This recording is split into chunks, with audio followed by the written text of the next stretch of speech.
नमस्कार। मैं संतोष गुप्ता आज के इस प्रोग्राम की होस्ट। पट दर पट प्रोग्राम में आज हमारे साथ डॉक्टर स्वराज जी हैं, जो यूएसए से वापस आए हैं। 20 के करीब बुक्स लिख चुके हैं और पेशे से by profession he is a cardiologist. India से ही एमबीबीएस किया, then he goes to America and वहाँ पर बहुत सी बड़ी बड़ी उपाधियाँ भी ली और साथ में 20 के किताब करीब बुक्स भी लिखी। आज का हमारा जो टॉपिक है, रूस और यूक्रेन का युद्ध चलते हुए लगभग 4.5 महीने होने को हैं। इस दौरान क्या घटनाएं घटी, हम डॉक्टर स्वराज जी से जानना चाहेंगे और साथ में क्या संभावनाएं हैं। जैसे अमेरिका ने कई खतरनाक वेपन्स यूक्रेन को अभी दिए हैं रूस के खिलाफ, और रूस भी पूरा भड़का हुआ है। उसके बाद तो क्या पॉसिबिलिटीज है, क्या एटमी वार होने का कोई अंदेशा है या कहीं ना कहीं समझौते का कोई ये आखिरी पड़ाव आई थिंक हो सकता है। डॉक्टर साहब, आपका बहुत बहुत स्वागत है जी। बहुत बहुत आपका धन्यवाद कि आपने मुझे अपने दर्शकों से रूबरू होने का जो अवसर दिया है, उसके लिए आपका बहुत बहुत धन्यवाद। डॉक्टर साहब, जानना चाहूँगी कैसे देखते हैं आपने अमेरिका में, वैसे पूरे वर्ल्ड को आप बहुत अच्छी तरह से स्टडी करते हैं, इस युद्ध को कैसे देखते हैं? देखो, ये जो युद्ध है, ये मैं तो कहता हूँ कि ये युद्ध सिर्फ रूस और यूक्रेन में नहीं है।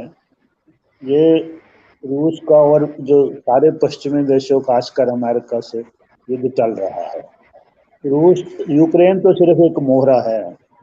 तो असल में जो युद्ध, तो ये इससे भी अगर बड़ा करें तो पूर्व और पश्चिम का युद्ध चल रहा है।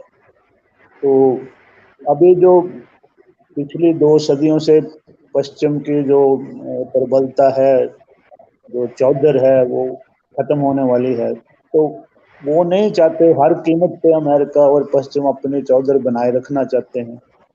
और उनकी जो अर्थव्यवस्था है, इकोनॉमिक्स है, वो शक्ति उनकी वो अब नहीं रही। उनके ना तो उनके पास इतनी इकोनॉमिक पावर है, ना मिलिट्री पावर है कि सारी दुनिया पे अपना कंट्रोल रख सकें। लेकिन जी। वो रखना चाह रहे हैं। तो उन्हें भी पता है कि जो दुनिया के जो मुख्य रुझान हैं, वो पूर्व का उभार है और पश्चिम का निगार है। तो पूर्व जो इसमें जो समीकरण हैं शक्ति के, पावर इक्वेशंस हैं, वर्ल्ड पावर, तो उसका जो झुकाव है, टिल्ट है, वो पूर्व की तरफ हो चुका है। तो जाहिर है कि ये युद्ध जो है, अमेरिका और पश्चिमी देश संसार में, विश्व में अपनी चौधर कायम रखने के लिए लड़ रहे हैं। तो रशिया जो है, वो अब चाइना के साथ है। वो रशिया और चाइना जो है, एक नवी विश्व व्यवस्था कायम करना चाहते हैं, जो पिछले 2 सदियों से चल रही है। जो पश्चिम की वेस्टर्न डोमिनेशन वाली जो व्यवस्था है, वो उसको खत्म करके एक नई विश्व व्यवस्था, एक न्यू वर्ल्ड ऑर्डर कायम करना चाहते हैं। तो ये है लड़ाई के असल बैकग्राउंड। जी।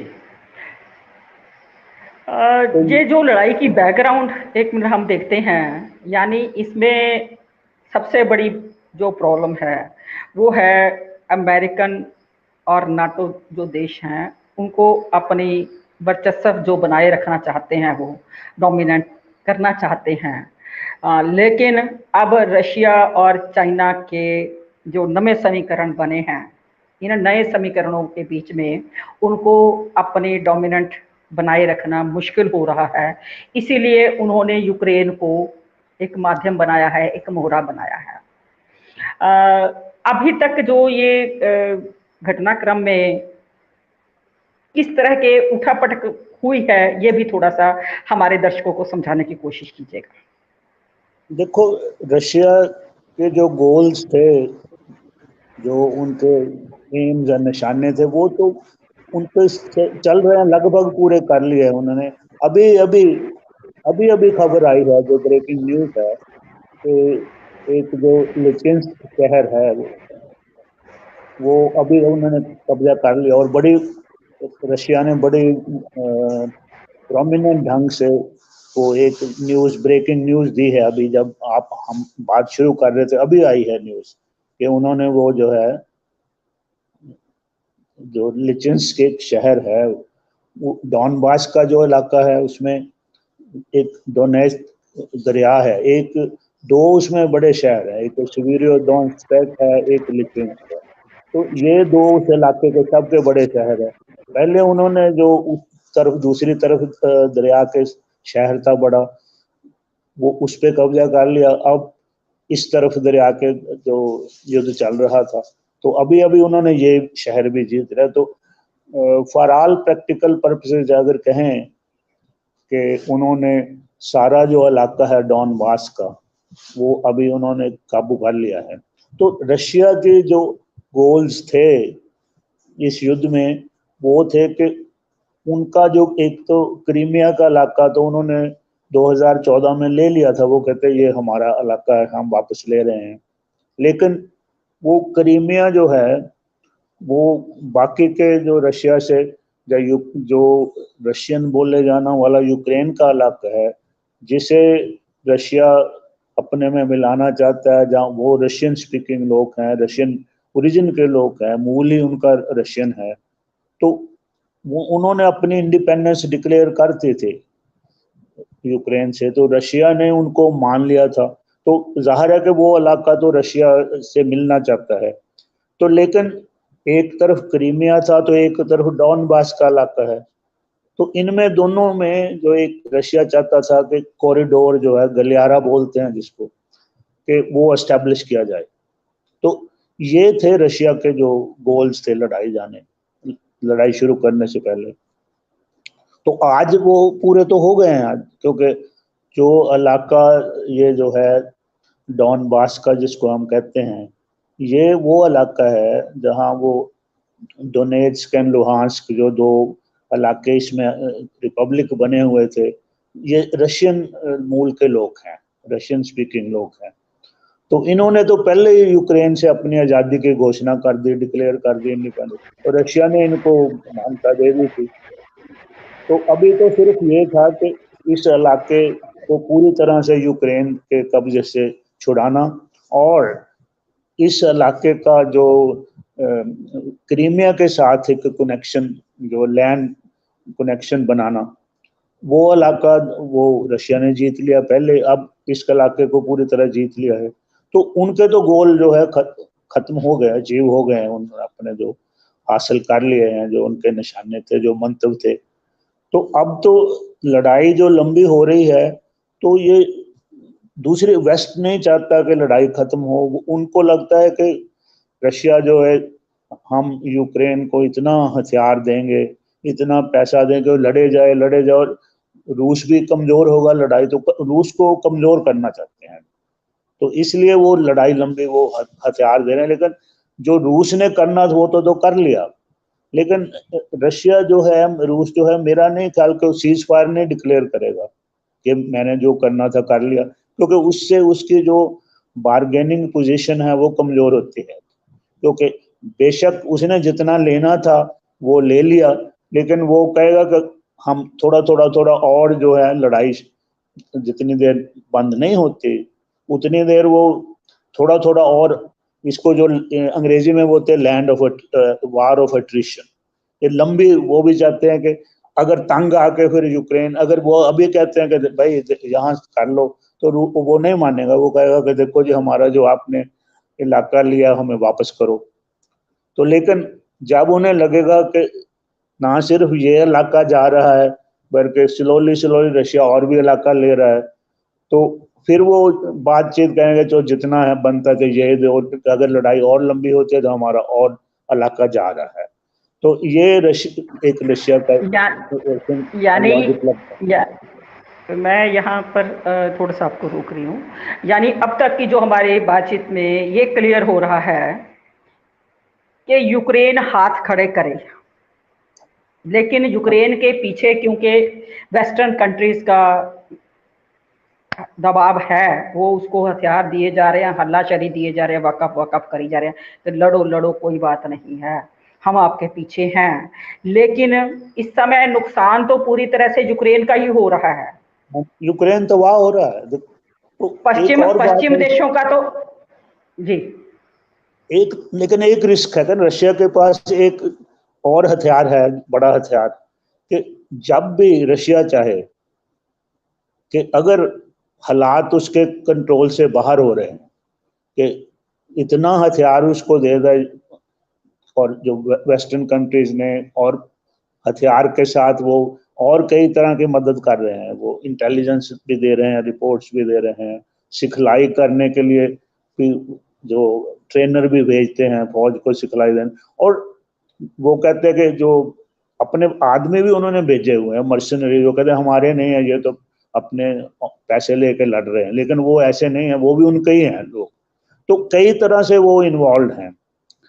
लेकिन अगर रशिया को किसी भी पॉइंट पे ऐसा लगेगा कि हम हार रहे हैं, तो वो जो है न्यूक्लियर यूज कर लेंगे। तो ये उन्होंने रखा हुआ है, स्पष्ट किया हुआ है कि जितनी देर तो हम जीत रहे हैं तो ठीक है, हमारा भी नुकसान हो रहा है वो ठीक है, तो लेकिन जब हमें ये लगेगा कि स्थिति हमारे नियंत्रण से, हमारे कंट्रोल से बाहर जा रही है, तो हमारे पास ये है कि हम फिर न्यूक्लियर ऑप्शन यूज करेंगे।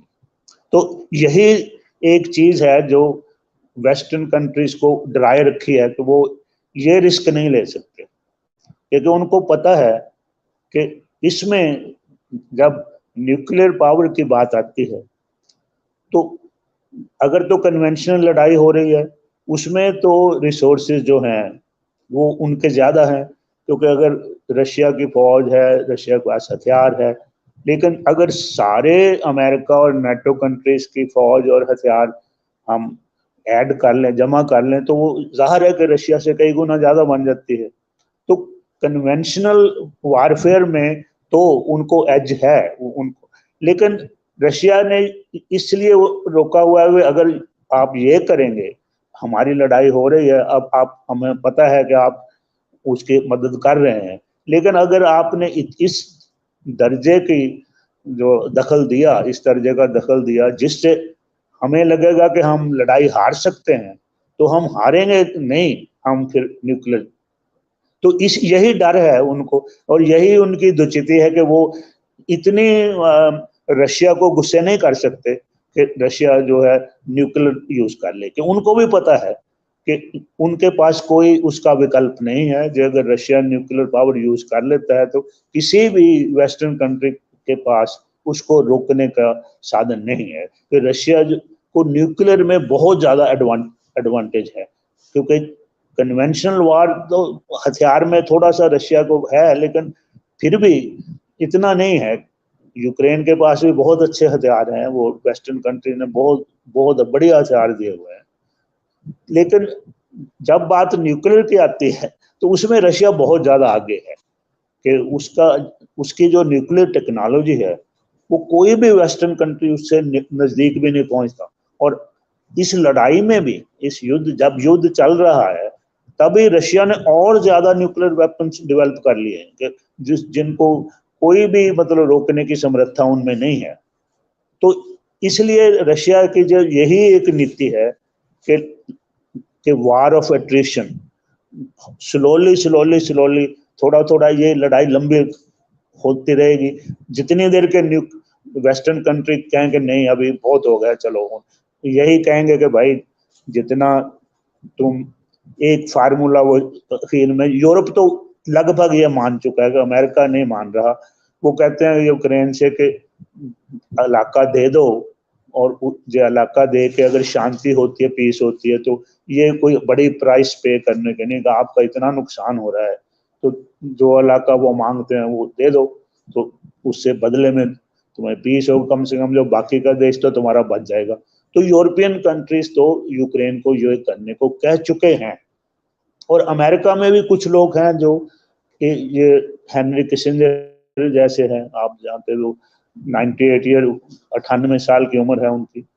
तो वो बड़े जाने हुए डिप्लोमेट हैं, बहुत की उनकी पहचान है। अगर वो उन्होंने दुनिया में बहुत बड़ा काम किया कि उन्होंने, जब रशिया था, सोवियत यूनियन था, तो वो बहुत आगे निकल गया था मिलिटरीली, फौजी तौर पे। तो उसने कहा कि अमेरिका और वेस्टर्न कंट्री अब इसका मुकाबला नहीं कर सकते अकेले। तो उस वक्त उन्होंने कहा हमारे पास एक ही विकल्प बचा है कि हम चाइना से दोस्ती कर लें, और चाइना भी रशिया से, सोवियत यूनियन से दुखी था, तो कहते हैं कि मिलके हम उसको रोक सकते हैं। तो ये हेनरी किसिंजर वो हैं जिन्होंने, इसको बोलते हैं पिंग पोंग डिप्लोमेसी, जो पिंग पोंग जो टेबल टेनिस होता है वो, उसको पिंग पोंग चाइनीज में जो कहते हैं। तो उन्होंने एक अमेरिका से टीम वहां भेज के, तो एक तरह से बहाना था कि चाइना से बातचीत शुरू की जाए। तो वो सीक्रेटली वहां गए, उन्होंने बातचीत की और कहा कि भाई ठीक है, सोवियत यूनियन से तुम्हें भी खतरा है, हमें भी खतरा है, तो दोनों मिलके हम इस खतरे को पहले रोकें, फिर बाद में देखेंगे क्या होगा। तो हेनरी किसिंजर ने ये बहुत बड़ी बात कर दी कि ये कोई सोच ही नहीं सकता था कि रशिया, सोवियत यूनियन के अगेंस्ट चाइना और अमेरिका इकट्ठे हो जाएंगे। तो ये वो हेनरी किसिंजर हैं जो, जिन्होंने इतना बड़ा कारनामा कर दिया। लेकिन अब वो जो है सलाह दे रहे हैं यूक्रेन को कि आप इलाका दे दीजिए जो रशिया मांगता है, और उसके बदले में उससे समझौता कर लिए। तो यूक्रेन जाहिर है कि उसको तो बड़ी उसने बुरा मनाया है कि हमें वो ऐसी बात सुनना नहीं चाहता, वो कहते हम नहीं कोई इलाका देना चाहते। लेकिन हेनरी किसिंजर, तो अमेरिका में भी ऐसे लोग हैं जो ये मानते हैं कि अगर इलाका दे के शांति हो सकती है तो ये कोई अच्छी बात है। लेकिन यूरोप में तो बहुत ज्यादा ऐसे हैं जो ये कह रहे हैं यूक्रेन को भाई ये कर लो। तो ऐसा है कि बात सिर्फ जिस तरह भी अंत होगा लड़ाई का है, एक तो ये है कि अंत में यूक्रेन कहेगा कि जितना वो इलाका चाहते थे, जो जो वो ले गए, हम मान जाते हैं कि अब उनका है, तो लड़ाई इस पे बंद हो जाएगी। यानी अभी तक की जो सीन बन रहा है, लास्ट में यूक्रेन को ही हाथ खड़े करने पड़ेंगे। बिल्कुल, और लेकिन सिर्फ सिर्फ यूक्रेन नहीं हाथ खड़े करेगा, क्योंकि अकेला यूक्रेन तो लड़ नहीं रहा, लड़ तो सारा वेस्ट रहा है। तो मतलब हाथ सिर्फ यूक्रेन के नहीं खड़े होंगे, सारे वेस्ट के जो हाथ खड़े होंगे। देखिए इस समय यार मेरा तो इतना कुछ चला गया है और जाई जा रहा है, मैं क्या करूं? हाँ देखो, अगर यूक्रेन को लगता है कि इस हद तक तबाही हो रही है, तो जी आपकी बात सही है कि वो कहे कि भाई मैं करने वाला हूं, मैं तो अपने पहले ही हाथ खड़े कर देता हूं, तुम करो या ना करो।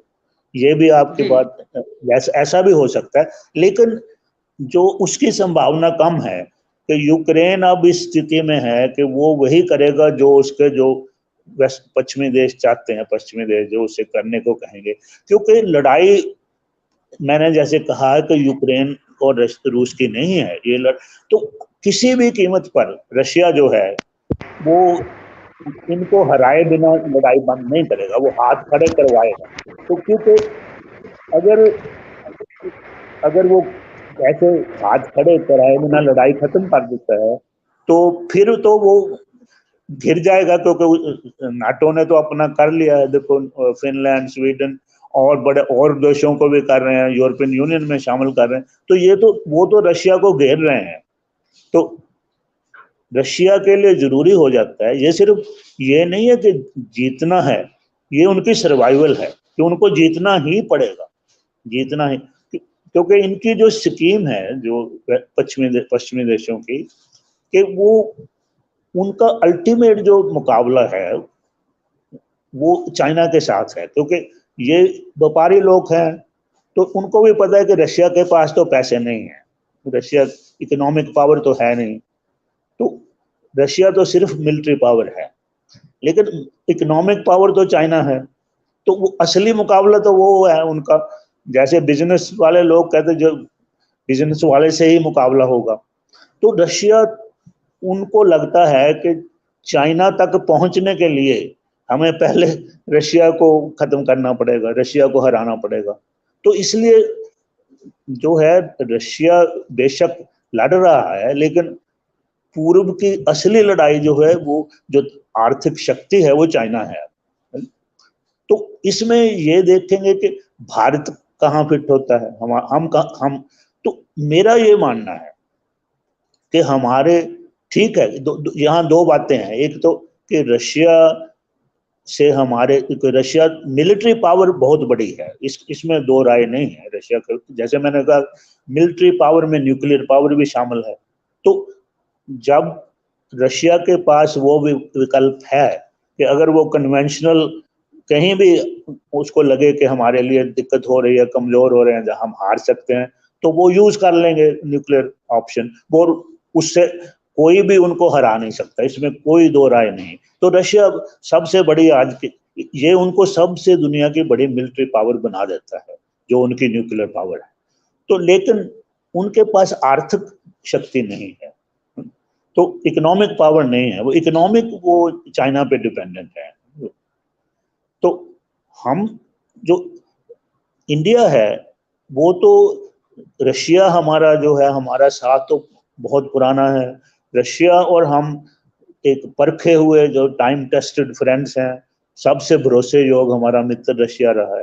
तो हम रशिया को छोड़ नहीं सकते, हमको उधर ही जाना पड़ेगा जिधर रशिया जाता है। ये मुझे ये लगता है कि भारत के पास और कोई विकल्प नहीं। लेकिन समस्या ये है कि हमारे चाइना के साथ जो है वो तनाव है, हमारे कोई बॉर्डर प्रॉब्लम्स हैं, इश्यूज हैं। तो लेकिन मेरा ये मानना है कि उसके बावजूद भी हमको उसी साइड पे जाना पड़ेगा जिधर रशिया जाता है। तो अगर ये रशिया चाइना एक तरफ है तो दूसरे तरफ जो है वेस्टर्न कंट्रीज है, तो बेशक चाइना भी रशिया के साथ है, लेकिन हमें भी उसी साइड पे जाना पड़ेगा। और हमने देखा है कि यूनाइटेड नेशन में और जितनी वोटिंग हुई है उसमें इंडिया और चाइना ने रशिया के जो चाइना का स्टैंड है लगभग वही इंडिया का है। और उसके जो परिणाम भी निकल रहे हैं वो भी कि देखो कि जो व्यापार है वो हमारा रशिया से बहुत बढ़ रहा है। जितना यूरोपियन आर्थिक पाबंदियां जो इकोनॉमिक सैंक्शंस लगाई हैं, तो उसके बदले में रशिया ने क्या किया है कि सारा जो व्यापार जो वेस्टर्न कंट्रीज के साथ होता था वो ईस्ट की तरफ ले आए। तो हमारा उनसे एकदम ज्यों ज्यों उसका पश्चिम से जो व्यापार घट रहा है त्यों त्यों पूर्व से बढ़ रहा है। तो उसमें बढ़ने में चाइना से भी बढ़ रहा है, इंडिया से भी बढ़ रहा है। आप यही देखें कि हमें ये आज एक तेल बहुत बड़ी चीज है, और तो हमारा पहले सिर्फ 1% के लगभग हम तेल खरीदते थे रशिया से, लेकिन अब हमारा 10% से भी ज्यादा हो गया है। इतना ज्यादा, इतने गुना हमने तेल ज्यादा खरीदना शुरू कर दिया है। क्यों? क्योंकि रशिया हमें बहुत सस्ता दे रहा है और ये भी चॉइस दे रहा है कि हम रुपये में पेमेंट कर सकते हैं। तो हमें तो इतना अच्छा डील मिल रही है रशिया से, तो इसलिए हमें तो मैं तो ये देखो चाइना ने भी वो खरीदना ज्यादा शुरू कर, जो वो बेच रहा था उधर वो अभी उसने इधर डाइवर्ट कर दिया। तो कहने का भाव है कि जो भी हमारा पैरेलल चल रहा है, जैसे उसका जो रशिया का व्यापार पश्चिमी देशों से कम हो रहा है, पूर्वी देशों से ज्यादा हो रहा है, उसमें चाइना से भी ज्यादा हो रहा है, हमारे साथ भी ज्यादा हो रहा है। तो एक तरह से बेशक हम ना चाहते हुए भी चाइना के साथ हैं कि हम रशिया के जो वो उन्होंने कहा कि भाई रशिया के अगेंस्ट हम नहीं वोट पाएंगे, हमने कहा हम नहीं वोट पाएंगे, चाइना ने भी कहा हमने भी कहा। हमारे ऊपर बहुत दबाव डाला गया पश्चिमी देशों की तरफ से कि आप रशिया के खिलाफ वोट पाएं, हमने कहा नहीं हम नहीं पा सकते। फिर उन्होंने कहा कि आप रशिया से ऑयल मत खरीदें, तो हमने कहा नहीं हम तो खरीदेंगे। तो कहने का भाव है कि हमें जो हमारे जो बुनियादी हित हैं, अगर हमारे लोगों को जो बुनियादी हित हैं, fundamental interest of our people, वो हमारे जो एशिया और पूर्व की तरफ है। तो ये एक ऑब्जेक्टिव रियलिटी है। तो हम रियलिटी जो एक सच है उससे भाग नहीं सकते। हम जितना भी मर्जी चाहें कि हम, लेकिन हम चाह कर भी रशिया का साथ नहीं छोड़ सकते। तो इसलिए हमें तो, जो अगर पश्चिम और पूर्व में युद्ध होगा और जो हो रहा है, तो हमें पूर्व का ही साथ देना पड़ेगा। चाहे हम, हमारे कितने भी अच्छे अमेरिका से, वेस्टर्न यूरोपियन कंट्री से रिलेशन हो, लेकिन बात तो ये है कि जो ये विश्व व्यवस्था बनी हुई है ये उनके लिए है, हमारे लिए नहीं है। ये जो सेकेंड वर्ल्ड वॉर के बाद जो नई जो विश्व व्यवस्था, जो जितनी वर्ल्ड इंस्टीट्यूशन डेवलप हुए, यूनाइटेड नेशन हुई, IMF हुई, वर्ल्ड बैंक हुई, वर्ल्ड ट्रेड ऑर्गेनाइजेशन, जितनी भी हैं, ये सारी की सारी ये हमारे लिए नहीं है, ये पश्चिमी देशों ने बनाई है, उनके हित में जाती हैं। तो इसलिए यस, हमारे हित में तो ये है नहीं। हमारा तो हित तो ये है कि इस जो पुरानी विश्व व्यवस्था को खत्म करना और एक नई विश्व व्यवस्था को स्थापित करना, जिसमें हम सब बराबर के भागीदार हैं। ये तो, ये इंडिया, हमारे लोगों का बुनियादी जो हित। तो इसमें ये अगर ये कह लें कि अभी जो व्यवस्था है ये यूनिपोलर है, एक ध्रुवी है, इसमें अमेरिका और पश्चिमी देश उनका चलती है, उनकी चलती है। लेकिन हम चाहते हैं, भारत का जो बुनियादी हित है वो कहते हैं कि एक ध्रुवी से बहुध्रुवी विश्व व्यवस्था बने। यूनिपोलर जो या अंग्रेजी में कहते हैं, उसकी जगह एक मल्टीपोलर जो वर्ल्ड ऑर्डर एस्टेब्लिश हो। तो यही चाइना यस, चाहता है, यही रशिया चाहता है, यही हम चाहते हैं। तो इसलिए मैं कहता हूं कि हमारे, बेशक रशिया से तो हमारी मित्रता बहुत ही है, गहरी मित्रता है, चाइना से हमारे कुछ मतभेद हैं, लेकिन उनके बावजूद हम तीनों देश यही चाहते हैं कि पुरानी जो यूनिपोलर जब वर्ल्ड ऑर्डर है, पुरानी एक ध्रुवी विश्व व्यवस्था है, उसकी जगह में एक बहुध्रुवी विश्व व्यवस्था, मल्टीपोलर वर्ल्ड ऑर्डर स्थापित हो। तो जब हमारे बुनियादी हित ये कह रहे हैं तो हमें उधर ही जाना पड़ेगा जिस तरफ हमारे बुनियादी हित हमें लेके जाएंगे।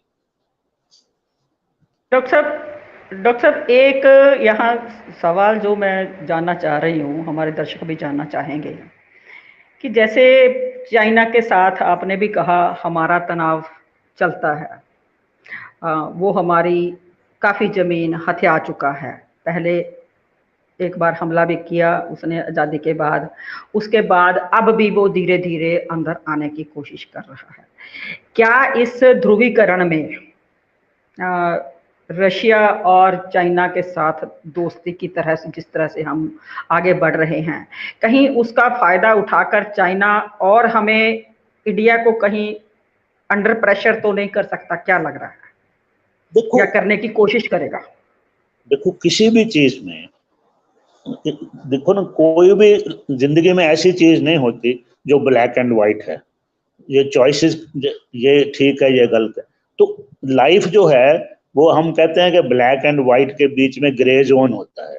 तो बहुत सारी जिंदगी ग्रे जोन में, हर जिंदगी जो जीवन ग्रे जोन में ही चलता है।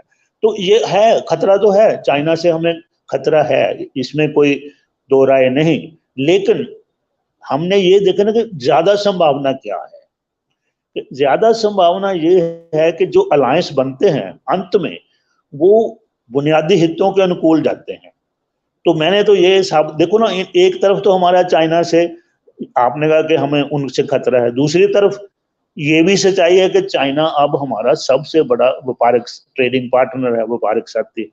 और जो इंस्टीट्यूशंस हैं, ब्रिक्स है, एशिया डेवलपमेंट बैंक है, जितनी भी, वहां हम चाइना के साथ हमें जाना पड़ता है, क्योंकि हमारे, वही एक बात तो है फंडामेंटल इंटरेस्ट की, बुनियादी बुनियादी हितों की। तो बुनियादी हित हमें चाइना की तरफ लेके जा रहे हैं। हमें बेशक हमारे मतभेद है और उसमें खतरा भी है, लेकिन फिर भी उस, हमें और कोई चॉइस नहीं है कि हमें जाना ही पड़ेगा, कि हमें उसी, ये हमारा जो कहें अंग्रेजी में कहते हैं डायलेमा है। तो हमें, ठीक है कि हमें चाइना को इतना पसंद नहीं करते, लेकिन हमें रशिया का साथ नहीं छोड़ सकते। तो हमें ये मजबूरी भी है कि जिस तरफ रशिया होगा तो अंत में तो हमें उस साइड पे जाना पड़ेगा। तो मेरा ये मानना है ये, कि हम उसी साइड में जाएंगे। अगर ये पूर्व और पश्चिम का युद्ध होता है जो और टकराव होता है, तो हमें वो ही साइड लेनी पड़ेगी जिस तरफ रशिया है। हम रशिया से, हमारे हित और रशिया के, हमारी दोस्ती और रशिया की दोस्ती हम इतनी गहरी है, इतनी बड़ी है कि हम किसी भी हालत में रशिया के विरुद्ध नहीं जा सकते, ये मेरा मानना है। जो यूरोपियन कंट्रीज हैं या अमेरिका के साथ, अक्सर इंडिया में ये माना जा रहा है कि अमेरिका के साथ हमारे बहुत अच्छे रिश्ते हैं। ओबामा के टाइम में और मोदी जी का ट्रंप के टाइम में बहुत अच्छे ट्यूनिंग रही है। और अकेले चाइना के चक्कर में, या चाइना के नहीं, हम रशिया के चक्कर में कहें, रशिया नो डाउट हमारा बिल्कुल परखा हुआ मित्र है, एक तरह से दोस्त है, फ्रेंड है। तो यूरोपियन कंट्रीज में से सभी के साथ हमारी क्या कुछ कट होने से हमारे कहीं कुछ और इंटरेस्ट जो टेक्निक से जुड़े हुए हैं, वो तो नहीं कहीं नुकसान में हम जाएंगे कहीं? क्या लग रहा है? देखो आप देखें 1947 से कि ठीक है, हमारे कभी रिलेशन अमेरिका या यूरोपियन तो अच्छे रहे हैं, लेकिन अंत में उन्होंने हमेशा हमारे विरुद्ध स्टैंड लिया। अगर हमने, चाहे कश्मीर का मसला हो, चाहे कोई, तो उनका जो, यहाँ तक जब पाकिस्तान से लड़ाई हुई, जब बांग्लादेश बना, तो आप उस वक्त भी हमारे अमेरिका से अच्छे रिलेशन थे, लेकिन क्या हुआ, अमेरिका ने हमारे हमारे पे हमला कर दिया। 7th फ्लीट उन्होंने तो पूरी, अगर रशिया ना आता तो वो तो हमें तबाह कर देते। तो ऐसी बात जब भी यूनाइटेड नेशन में आप देख लिए, जितने मर्जी हमारे उनसे अच्छे रिलेशन रहे हैं, लेकिन उन्होंने हमेशा हमारे अगेंस्ट स्टैंड लिया है बुनियादी तौर पर। तो इसका मतलब क्या है कि रशिया ही हमें आके बचाता है। तो ये सिलसिला अभी यहाँ खत्म होने वाला नहीं है, ये चला है, ये पैटर्न अब भी रहेगा कि हम जितना मर्जी हमारे उनसे रिलेशन अच्छे हैं, अच्छे, हम व्यापार भी चल रहा है, लेकिन अंत में अगर उन्होंने चॉइस करनी है तो वो हमारे अगेंस्ट ही जाएंगे, ये मेरा मानना है। क्योंकि बुनियादी कन्फ्लिक्ट है ना, उनको भी हमारे अगेंस्ट जाना पड़ता है, क्योंकि वो देखते हैं कि हम, देखो जैसे मैंने कहा कि वो अपनी जो प्रबलता है, डोमिनेशन जो है, वो संसार पे कायम रखना चाहते हैं, विश्व में अपने वर्ल्ड डोमिनेशन का। उनको भारत से हमेशा खतरा है कि भारत जो है एक राइजिंग पावर है। वो कहते हैं कि अब तो चाइना ने हमें चुनौती दे दी। ये भारत भी हमारा, जो कहते हैं ना, वो कहते हैं अभी चाइना जो हमारा है वो तो एडवर्सरी है, वो हमारा विरोधी है, लेकिन भारत जितना मर्जी वेस्ट से दोस्ती बना ले, लेकिन वो कहेंगे ये पोटेंशियल एडवर्सरी है, ये संभावित किसी वक्त भी ये जो है, जब ये तकड़ा हो जाएगा इतना तो हमें चुनौती देगा। तो उनको भारत से उनको खतरा है कि भारत जो उनकी जो डोमिनेशन वाली विश्व व्यवस्था है, और भारत उसको जरूर, जब भारत इस स्थिति में होगा कि वो हमें चुनौती देगा, तो इसलिए आप दोस्ती तो रख सकते हैं, लेकिन उनके बैक में माइंड में इससे भी, तो इसको एक तो बोलते हैं एडवर्सरी, एक को बोलते हैं पोटेंशियल एडवर्सरी। तो इसका मतलब है संभावित विरोधी है, उसमें ये समृद्धता है, वो नहीं चाहते। यही तो है कि वो भारत को कमजोर करना चाहते हैं, कि भारत, वो चाइना को भी कमजोर करना चाहते हैं, रशिया को भी कमजोर करना चाहते हैं, लेकिन भारत को भी कमजोर करना चाहते हैं। वो कहते हैं कि कोई भी किसी भी जगह से हमारी जो अजारेदारी है, हमारी चौधर है संसार पे, कोई भी ऐसी ताकत ना उठ सके जो उसे चुनौती देने के समर्थ हो। भारत का नाम उन्होंने उसमें शामिल किया हुआ है, हम चाहे इसे माने ना माने, तो वो हमें कमजोर करना चाहते हैं। तो इसमें कोई शक नहीं है कि CIA ने बहुत देर से, अगर जिन देशों को जब उन्होंने यूगोस्लाविया के टुकड़े कर दिए, तो पश्चिमी देश भारत को इस तरह नहीं रहने देंगे। वो चाहते हैं कि इसके छोटे छोटे टुकड़े हो जाएं, ताकि हमेशा के लिए कम से कम भारत से उन्हें खतरा ना रहे। क्योंकि भारत की, देखो ना आप, जो भविष्यवाणी है मैंने तो बहुत देर पहले के 2030 में जाके ही भारत जो है तीसरी बड़ी आर्थिक शक्ति बनने की संभावना है। पहली चाइना बन जाएगा, सेकंड अमेरिका हो जाएगा, तीसरे नंबर पे भारत चला जाएगा, ये संभावना है। तो वो कैसे बर्दाश्त कर सकते हैं? तो इसलिए वो नहीं चाहते कि भारत एक बड़ा देश, शक्तिशाली देश बने। तो उसका उनको यही है कि भारत के छोटे छोटे, जैसे यूगोस्लाविया को किया है, यूगोस्लाविया के बाद भारत का ही उन्होंने नंबर लगाया हुआ है कि किसी, लेकिन चाइना, रशिया तो चाहेगा कि भारत एक इकट्ठा रहे, एक देश रहे और मजबूत रहे, कि वो समझते हैं कि जितना भारत मजबूत है हमें शक्ति मिलती है, हमारा दोस्त है।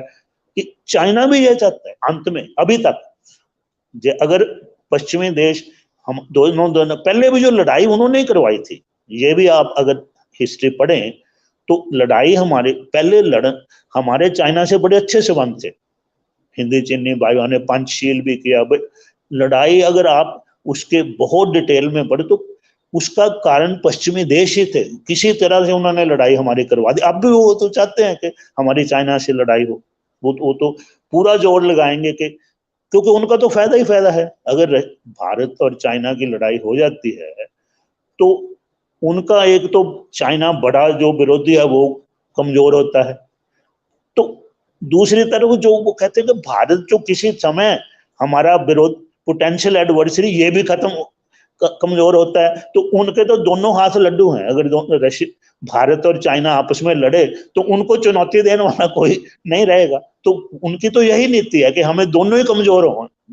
तो लेकिन हमें सोचना पड़ेगा कि बेशक हमारे चाइना से जितने मर्जी मतभेद हैं, लेकिन फंडामेंटल इंटरेस्ट हमारे मिलते हैं, इसलिए तो हम ब्रिक्स में इकट्ठे बैठे हैं, इसलिए हमें एशिया डेवलपमेंट बैंक और संस्थाएं बना रहे हैं।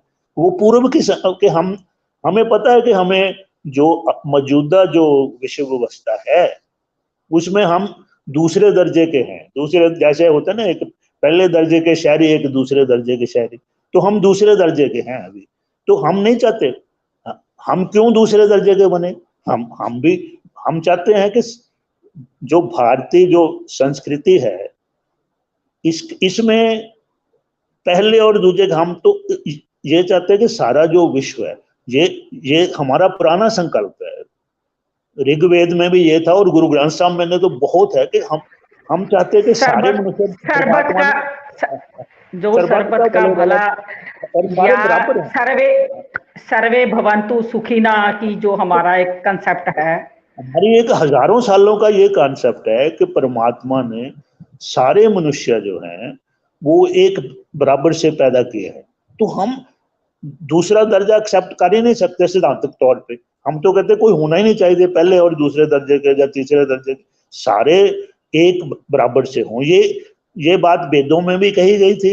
ये बात तो गुरु ग्रंथ साहब में, तो जो मैं मानता हूं कि हमारे जो पूर्वी चिंतन और पूर्वी जो रूहानियत है, आध्यात्मिकता, उसका शिखर गुरु ग्रंथ साहब में है। तो ये स्पष्ट है कि हम सारे सबको बराबर का एक तरह मानते हैं, किसी को ऊंचा नीचा नहीं मानते। तो हम ऐसे कैसे मान रहे हैं कि पश्चिमी देश ऊंचे हैं, हम नीचे हैं?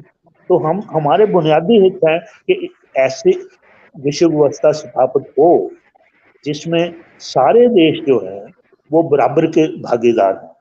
तो वो है मल्टीपोलर वर्ल्ड। तो ये जो मैंने तो ये पहले, आप हैरान होंगे कि दुनिया में अब तो ये बहुत यूज हो रहा है टर्म मल्टीपोलर वर्ल्ड, लेकिन मैंने ये कॉइन किया है। मैंने ये पंजाबी हिंदी में जो बहुत ध्रुवी संसार, इंग्लिश में मल्टी, दुनिया में पहली बार मैंने ये यूज किया है वर्ड। अब सारी दुनिया इसे यूज कर रही है। तो लेकिन मैंने ये कहा कि ये तो गुरु नानक का है, ये तो गुरु नानक जो सिख फिलॉसफी से निकला हुआ कॉन्सेप्ट है, जो सारे जो मनुष्य परमात्मा ने बराबर के बनाए हैं, तो एक जैसे बनाए हैं। तो इसमें क्लासेस नहीं होना चाहिए। ये नहीं है कि कुछ मनुष्य, कुछ लोग जो पहले दर्जे के, दूसरे दर्जे के, परमात्मा ने सबको एक जैसा बनाया है। तो ये इसलिए ये जो सिद्धांत है बहुत ध्रुवी सिद्धांत, मैंने ये कहा जब मैंने मैंने कहा गुरु नानक के विचारधारा से, या दूसरे शब्दों में गुरु नानक की विचारधारा को भी मैं भारतीय की विचारधारा की शिखर मानता हूं। तो हमारी विचारधारा है ये कि मल्टीपोलर वर्ल्ड।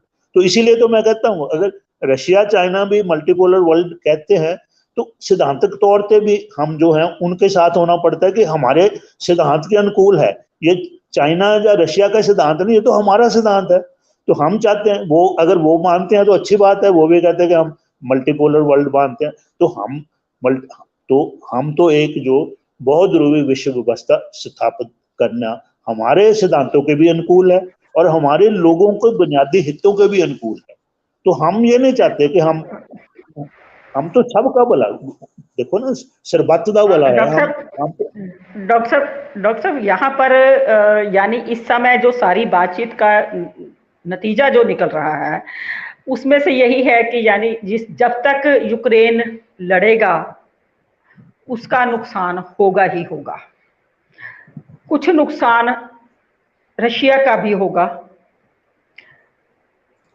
यूक्रेन को ये बात समझनी पड़ेगी कि वो शरीकों के हत्थे चढ़ गया है, उससे वो जितना जल्दी बच सके वो बचे और अपने घर में वापस आए, क्योंकि इस समय वो विरोधियों के साथ शरीकों के ग्रुप में जा बढ़ा है।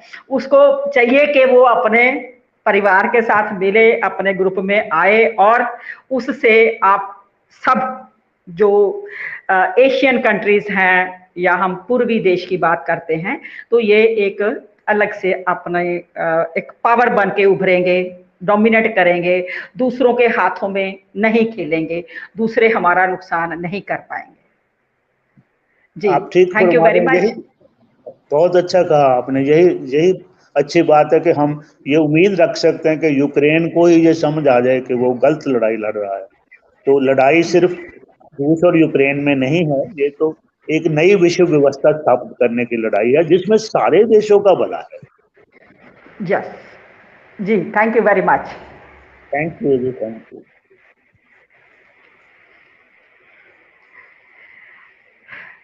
रूस यूक्रेन युद्ध में यूक्रेन को समझना पड़ेगा कि वो दुश्मनों के पाले में खड़ा है और अपने ही घर को तबाह कर रहा है। रशिया उसे कितनी देर तक बचा पाएगा? जब सारे दुश्मन रशिया को बर्बाद करने पे तुले हों, रशिया को कमज़ोर करने पे तुले हों, तो छोटे भाई को खुद ही समझना पड़ेगा कि बड़ा भाई मुझे जो इतनी देर से बचा रहा है तो और कितनी देर बचाएगा, कहीं परमाणु बम गिराकर इस दुनिया में जो तीसरी दुनिया को माना जाता है दूसरे युद्ध के बाद, अब चौथी दुनिया में नाम बदल दे। Thanks a lot, thank you very much.